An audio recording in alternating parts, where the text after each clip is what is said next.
last one is called Ink. Alright, it stirred me at times. How more than anything in this wide world, you don't need to be something, to belong somewhere, to have that purpose that anchors us. How so little could be worth so much. I'd sit and I'd dream.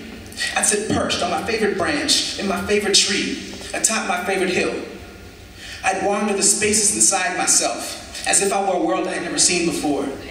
And time would stand still, at the speed of light. I was much the same then as I am now, only smaller. See, I was new here. I was a child of the sun.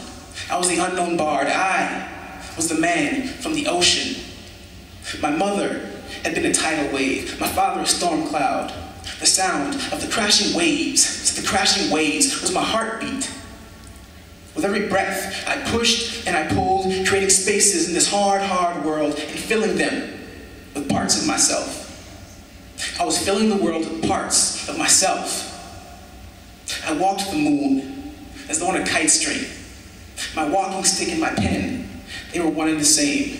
With every step, I left the last verse of my story bleeding into the earth.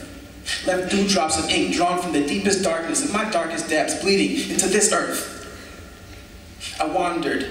I passed the days by trying to figure out this thing that I was and how I fit into a world that was just so much. And that is how she found me. I can still remember when I first met her, my dream. As dark and as deep as the night. When she spoke, she reminded me of a song I had known but forgotten. Her skin felt like home.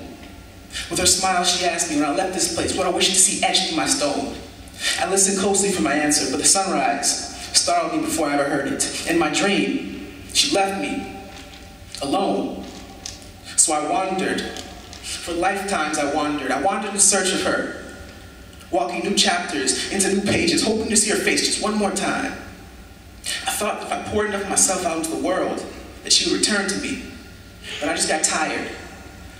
I followed the winds, roped myself into more and more places, searching for shoulders, hips, hands, and faces. My world was a wide open wreck. Yet still I searched, never forgetting the seas from which I came, always thirsting for one more glimpse of those eyes as dark as the night.